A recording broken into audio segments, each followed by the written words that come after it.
Well, the first thing is, this is kind of a reoccurring theme, is she's never used her staff more. It's a lot of her moves now use the staff. She does a lot of moves where she uses the staff along with punching and kicking. She uses it. She also uses her glaive more in a lot of her animations. You can see in her throws. Yeah, I wanted to make sure all of her weapons kind of came through, right? Like, she's had these things for decades now. Right. And you'd often see her use them in like 2 different moves. And Right. as I break this game down, the more I would play it over the last year, it always struck me the range of the characters is really strong because of their weapons. And it kind of occurred to me, this is essentially a weapons fighting game in some ways with a lot of characters. Like, it's way more of a ranged game than we've previously seen in MK. Like, you can see her down 2 is awesome. It's one of my favorites to use in the game. It definitely covers a lot of... Yeah, it's a very, very good move. So I'll go over just a few of her normals that I think are core. I think her back 2... The wiggle stick. Yeah, the wiggly stick is extremely fast, multiple hits, really easy to... You see it, hit confirm it into a special move. Good damage. It's an awesome whiff punisher. Oh, yeah. And I mean, it's definitely there to keep the distance, right? Exactly. Like, I have this much space at all times. When she's hovering around this range, if you think you're going to hit a button or whiff an attack, you're in a lot of trouble. Yep. It is a high, so if they do like a down 4 under it or they can duck it, it's going to whiff, but it's awesome for controlling this upper level, like chest area space.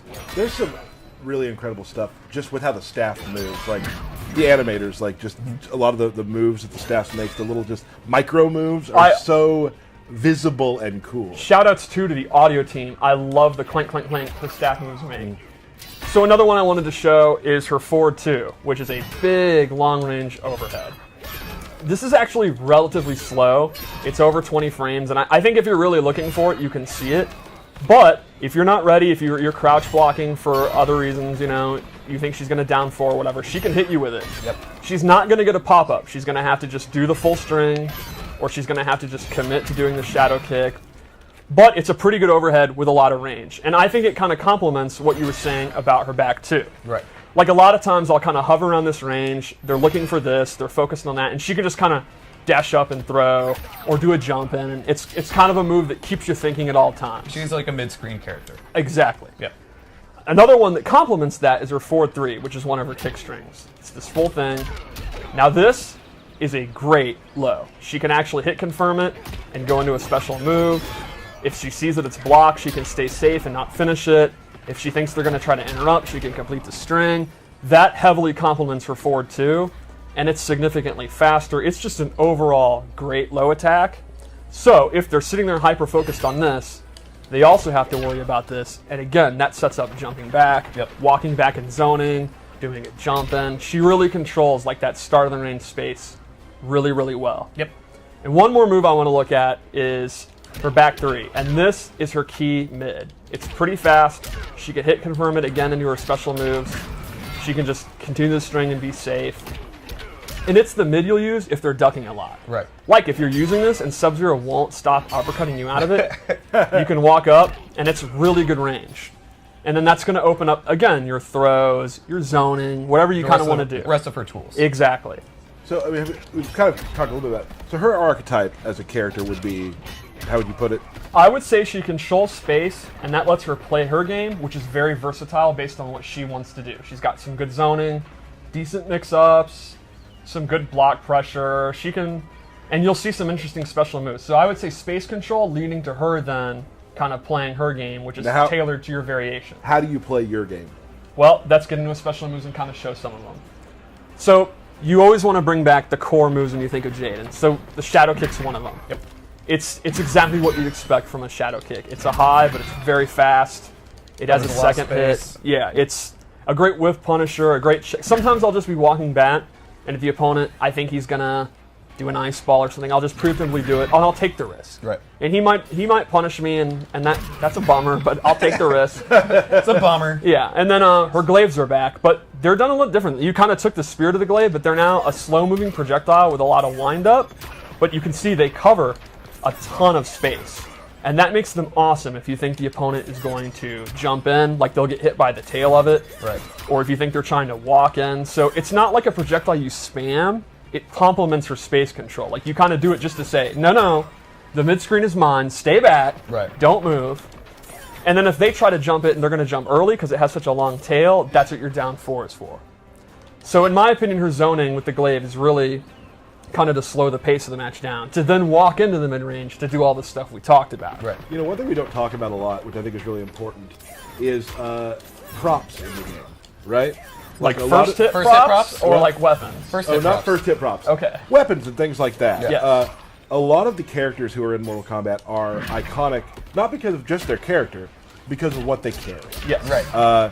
You know, the glaive is, and the staff, very important things. And you know, big ups to the team that makes the props for, you know, helping create the character and make it have even more depth because of how cool the props are and the amount of props they have to make. Yeah, I mean, There's a lot.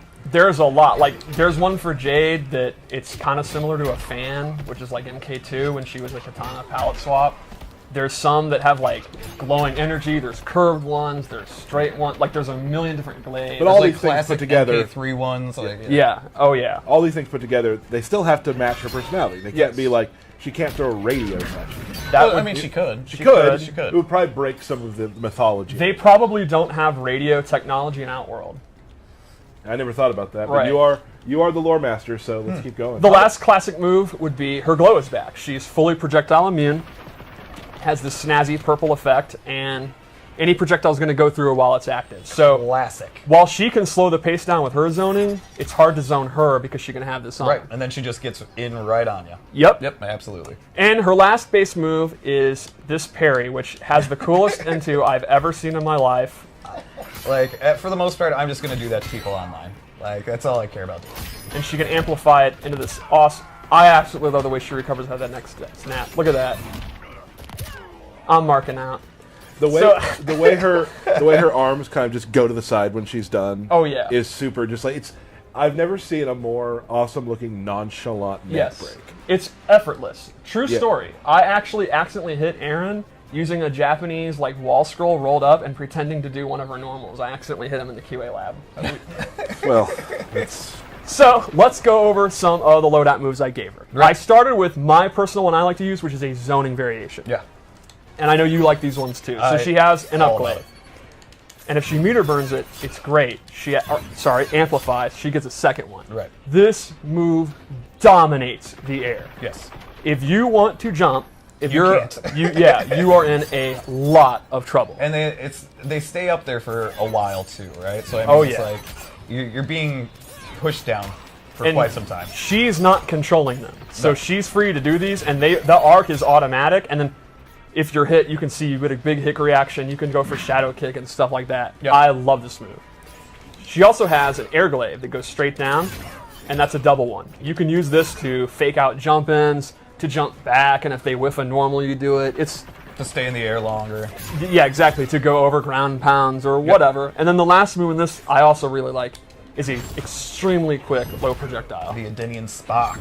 Yeah, this is a brand new move, and I think it's great again for space control. Especially if you have them looking for the overhead and they're hyper focused and they're afraid of it, you can just do this to knock them down for a little bit, chip damage. You're literally controlling every aspect of the fight when you have this setup. Yeah. Like you can go low, you can go up. Like you're controlling everything. Stream Chat was confused. Aaron Davis from Yes. QA. Yes. Not Yeah. another Aaron. Yeah. Yeah. Dizzy, ex-tournament player Dizzy. I actually hit him as revenge for all those MK9 losses. You'll get over it someday, sir. One other move would be her staff spin. I forgot about that. Yeah. This is just a great combo ender. In the corner, you actually get a combo. Normally, she's not really a combo character. For all her space control, she really isn't opening up with these huge combos. She Right. just kind of ends in a special move. But in the corner, because of that staff spin, she can. Right. Like a lot of times when I have someone in the corner, I'll mix up her overhead or her low and go into throws and they're looking for it, and she'll actually get that 30% combo. So the staff spin's pretty cool. Mm-hmm. Also, I just like it for the additional damage, right? Like you just add that to almost Yeah, everything. it's no reason not to do it, and it also has amazing audio and looks cool. Yeah, absolutely. before we keep going, let's talk real quick. What do you do against?